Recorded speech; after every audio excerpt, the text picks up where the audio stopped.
Bien, y hace apenas algunos minutos a través de su Twitter y a través de la página web oficial de Pedro Castillo se ha dado a conocer este documento que se titula Perú al Bicentenario sin corrupción. Es el plan de gobierno y de acuerdo a lo que ha estado comentando también en algún otro medio, ha dicho que este sería el plan que se aplicaría en los primeros 100 días de gobierno. Como ustedes recordarán, el periodista Diego Acuña fue uno de los que tuvo la oportunidad de entrevistarlo durante 52 minutos en febrero de este año, precisamente a Pedro Castillo. Desde ahí no se ha podido tener acceso a una entrevista tan amplia, tan profunda, tan acuciosa respecto a lo que era el plan de gobierno. Diego Acuña se encuentra con nosotros esta noche para comentar precisamente las diferencias entre los últimos discursos de lo que fue el discurso primigenio. Diego, muy buenas noches, gracias por acompañarnos esta noche en Panorama. Gracias por la invitación, Rosana. ¿Ya has podido dar una ojeada veloz, sí, en todo caso, a este plan? Ha ocurrido en el interín y así a grosso modo encuentro dos cosas que ya de por sí me parecen demagogia y más populismo, ¿no? Uno, que a través de las propuestas de Castillo se incrementaría la presión tributaria. Y sabes, eso no tiene ningún sentido, ¿no? Porque si Castillo ejerce lo que ha prometido, va a haber una fuga de capitales más rápido que inmediatamente de este país, va a haber menos trabajo y por consiguiente menos tributos. Por lo tanto, menos aportes al fisco, claro. Punto número uno. Y después, otra cosa que me sigue molestando y me parece un poquito hasta ridículo, es que después de casi 100 años de comunismo, se hayan puesto tan poco creativos, ¿no? Que dicen, ahora ya encontramos la manera de hacer que esto funcione y de cuajarla. ¿Cuál es la manera de solucionar los problemas? Nuevo impuesto a las sobreganancias. Quitarle al rico, quitarle al rico, quitarle al rico. Así de creativos nos hemos reinventado en los últimos 100 años de comunismo. Entonces, pero eso significa que está siguiendo la línea de todo lo que te dijo en aquella entrevista de febrero. Es decir, digamos, están dorando un poco la píldora, están maquillándola un poco, pero en el fondo es lo mismo. Y sobre todo, y lo que es más peligroso, como que cierta improvisación y falta de una solvencia técnica. Totalmente, ¿no? Y aparte, hablando de solvencia técnica, ya ni siquiera sabemos, yo no sé a quién creerle, no sé si es el plan 200, no sé si es este plan, no sé si es el plan de Perú Libre de Cerrón que está en el Jurado Nacional de Elecciones, porque en base a lo que tú le pides el voto al país, es en base a lo que presentas al Jurado Nacional de Elecciones. Así es. Eso es una falta de seriedad para el país. Haber presentado algo que después dice, no era así, y me di cuenta que no, en realidad voy a ir cambiando y todo. Y eso ya olvídense de eso. Claro, no, pero en todo caso ese maquillaje lo estábamos advirtiendo también esta mañana cuando decía, no, lo que se presentó ante el jurado es el ideario, o sea, lo conceptual, sobre lo que se alimenta las líneas de trabajo. Entonces, así entiendo por lo menos lo que ha dicho, ¿no es cierto? Entonces, lo que se hace es una reestructuración. Pero me parece bien poco serio, ¿no? Y otra cosa que me llama la atención inmediatamente es la insistencia en la convocatoria al referéndum. Al referéndum, porque claro, eso tendría que hacerlo, ¿no? Porque no está facultado el presidente para convocar una asamblea constituyente. Pero el jueves, Rosana, yo entrevisté a un diputado, Johnny Rajal, exiliado en nuestro país de Venezuela, y nos siguió contando cómo Chávez en el 98 insistió en eso y se agarra de lo que suena lindo, que es el juego de la izquierda siempre, ¿no? Decirte lo que suena lindo para convocar la asamblea constituyente y modificar toda la Constitución, generar una nueva Carta Magna en la cual ya acaparo todo, ¿no? Pero te convoco a que te unas a esa moción soltándote lo que suena lindo, ¿no? Y acá lo dice bien claramente, ¿no? Es momento de nuevos valores, de justicia, de igualdad, de solidaridad. Eso suena, a quién no le va a gustar cómo suena eso, ¿no? Pero el objetivo final es lo que hay que ver, ¿no? Claro, es que es cierto, y yo sí creo que nadie duda de que se tienen que hacer algunos cambios, nadie duda que hay una desigualdad que se tiene que combatir, nadie duda que la pandemia nos ha sacado probablemente, nos ha expuesto todas las deficiencias que tiene el Estado. Entonces yo insisto en que Castillo es una reacción que tenía que darse. El problema ¿es la solución este tipo de propuestas? No, bueno, pueden haber enmiendas, toda constitución es imperfecta, ¿no? Pero es perfectible, ¿no? Democráticamente, como la democracia en sí misma también. No es el caso del comunismo. Hemos tenido más de 20 enmiendas constitucionales, pueden seguir habiendo. Y a raíz de eso hay una porción en el plan de gobierno de Fuerza Popular que se titula, en el capítulo económico, la brecha que se debe de cerrar. Ahí menciona claramente todo lo que se debe corregir de lo que no ha dado resultados de la Constitución del 93, que en mi opinión es fundamentalmente los agentes ejecutores de esa Constitución, que han estado teñidos de incompetencia y por sobre todo de corrupción. Para mí la corrupción es un enemigo infinitamente mayor que el COVID en este país. Y es lo que ha, digamos, dado lugar a que no se hayan podido ejecutar muchas de estas políticas y es lo que ha impedido que llegue precisamente a la población los beneficios del crecimiento económico de los últimos años. Sí, pero si comparas relativo a donde se empezó, ha habido mejora. ¿Se han beneficiado todos los compatriotas que hubiésemos querido que se beneficien? No, no, claro que no. Pero que hay mucho por hacer, hay mucho por hacer. Hay muchísimo por hacer, pero cuando tú analizas cifras como un crecimiento promedio de 7% del PBI en 10 años, como que la pobreza se ha bajado del casi 60 al 25%, como que la pobreza extrema se bajó del 15% al 5%, no puedes decir que el modelo ha fallado. Hay mucho por hacer, sí, y la única chance de mejorar lo que no ha funcionado es en un gobierno democrático, una de las dos opciones que han quedado en este plebiscito. Pero en el caso de lo que está presentando Keiko Fujimori, que también estamos ante una oferta de fortalecimiento de programas sociales, bonos especiales, ¿aguantará el presupuesto todas esas propuestas, todas esas promesas? En el caso de uno de esos que ha ofrecido Lucho Carranza, el 40% del canon ya lo tecnificó y lo viabilizó. Y en el caso de los 10.000 soles por familia, que comentábamos hace un momento, eso es casi un poquito más de 1%. O sea, es nada, sí, del presupuesto, ¿no? Es casi nada, el impacto sería mínimo, pero el impacto en la vida del ciudadano sería enorme, ¿no? Entonces ahí hay dos propuestas que ya se han declarado viables, que son viables y que en los primeros 90 días harían una diferencia enorme en la vida de la gente en este momento trágico de crisis pandémica. ¿Pero encuentras que en alguna parte de ese programa, en todo caso de las propuestas de Fujimori, hay alguna inconsistencia? No, la verdad que lo he leído ¿No? de cabo a rabo. Inconsistencia no diría que hay. ¿O falencia o...? ¿En cuanto a económico o a todo? No, económico principalmente, ¿no? Que es un poco a mí me gusta el plan de gobierno de debate. Keiko Fujimori porque por sobre todo es un plan amigo del empresariado, es un plan amigo del emprendedor y es un plan que pretende dos cosas que a mí me interesan mucho, Rosana.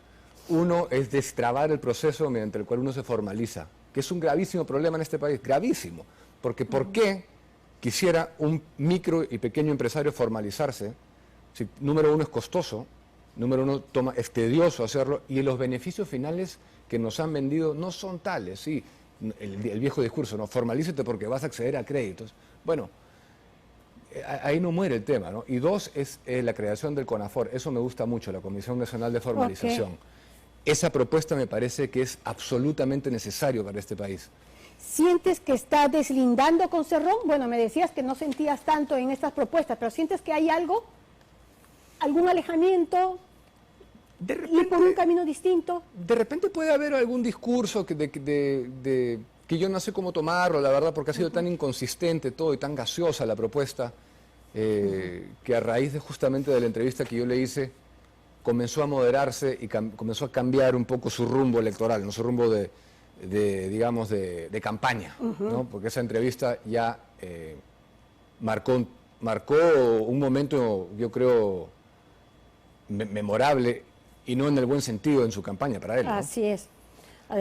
Pero además yo también quería preguntarte respecto a este equipo que se ha presentado, que sería solamente una parte de ellos, ¿no? Kurt Burneo, que digamos, la señora Dina Boluarte hasta ahora ha dicho que no terminan de dar el visto bueno. O sea, ha quedado como en el limbo, ¿no? Por un lado dicen que sí, por el otro la vicepresidenta dice que no. Kurt Burneo, Avelino Guillén, el excongresista Ceballos, ¿qué tipo de impresión te dejan? Bueno, yo no tengo muy buena impresión del señor Burneo personalmente, y me parece que hay en Guillén una cosa también cuestionable, ¿no? Se trata de un fiscal que estuvo claramente acusando a Fujimori en el caso de Cantuta y Barrios Altos. O sea, ya pierde un poquito de credibilidad y adopta tu FIBA otra cosa, ¿no? Ese equipo técnico. Pero por último, no sé cuál es el equipo técnico que se debe analizar. No sé si es ese, no sé si es el nuevo que se ha formado, no sé si es el que ya existía. Entonces, estamos a menos de 3 semanas de las elecciones, ¿ah? Entonces, ¿cómo puede ser ofrecerle al país eso serio? Y además es importante que no se termine de entender la importancia de un debate, de un deber con los que tú pretendes gobernar de dar la cara y exponer de manera clara y sometiéndote a todos los interrogatorios cuál va a ser tu plan. ¿Ese sientes que es una de las principales, en todo caso, falencias o debilidades de un líder? Por supuesto. Si tú, y aparte lo que ha pasado ayer, te reto a un debate y no voy. Un debate que buscaba, aparte, por la locación, humillar a la contrincante, ¿no? Porque nadie en su sano juicio va a ser en una prisión en la que has estado recluida, te cito ahí, o coincidencia, y no voy encima. No hay nada que debatir. Cuando tú lo ves responder preguntas básicas, carece de conocimiento sobre fundamentos elementales. ¿Qué cosa podría debatir? Porque lo de Chota no ha sido debate, realmente.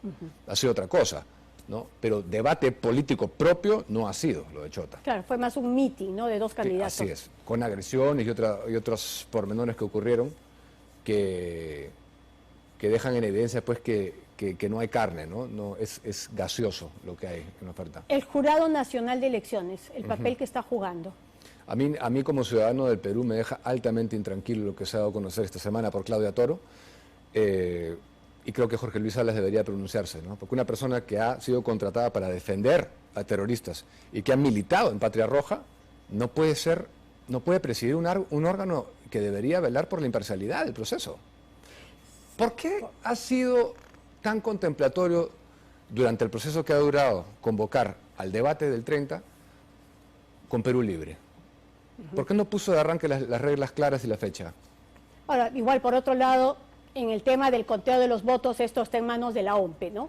Y esto por lo menos es otro cantar y este es un tema que sí nos da confianza. En todo caso, yo sí creo que se va a tener que revisar mucho de lo que se hizo durante esta campaña, sacando de la carrera tanta gente, tanta rigurosidad para algunos y tanta, digamos, generosidad para con otros. Probablemente más por ese lado. Y permíteme agregar, ¿por qué Dina Baluarte, que va como vicepresidenta, es funcionaria de RENIEC y no es un claro conflicto de intereses eso también? ¿Por qué? Sí, pues, por eso sí coincido en que se tiene que investigar bastante y revisar muchas de esas resoluciones que se estuvieron dando. Tú trabajas en UCI, ¿no? Y precisamente el que es el propietario de UCI en este momento es uno de los asesores de Pedro Castillo.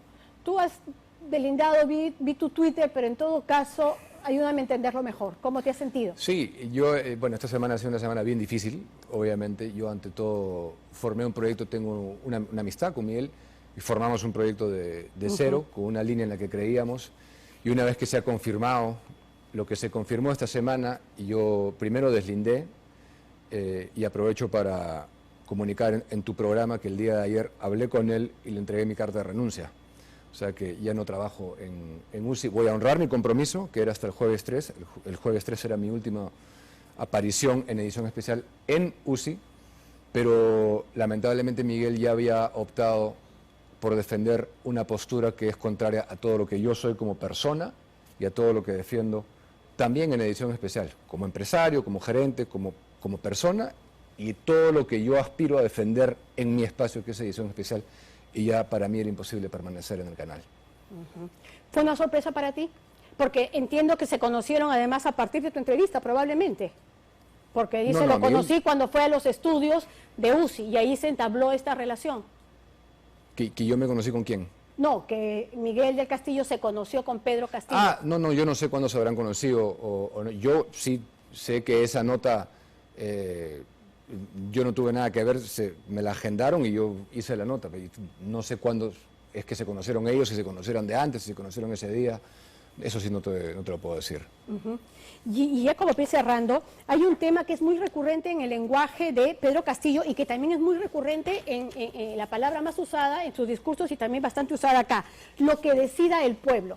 Hoy día también le preguntaban, pero entonces, ¿cómo lo que decide el pueblo? ¿Quiénes van a elegir a los jueces? ¿Quiénes van a elegir a los miembros del Tribunal Constitucional? El pueblo. ¿Hasta dónde puede intervenir el pueblo o qué presagio nos está, de alguna manera, haciendo llegar con ese tipo de promesas? Yo le pregunté eso en la nota, que las grandes posiciones de responsabilidad no las ocupa el pueblo, porque eso es populismo, ¿no? Eso es una declaración demagógica. El pueblo, voy a transferir el poder al pueblo, el pueblo va a gobernar. Eso no significa nada en términos reales, ¿no? Entonces, como te repito, a mí me preocupa lo gaseosa de la propuesta Efectivamente, ¿quién es el pueblo? Cuando tú dices el pueblo... ¿Qué responsabilidades asume quién? Así es, ¿quién es? Y a la par de eso, Rosana, me preocupa mucho la gente del entorno. Los 6 congresistas con vínculos al terrorismo. Están en Dircote las investigaciones. No, el martes empieza el juicio oral a uno de ellos por terrorismo. A Guillermo Bermejo.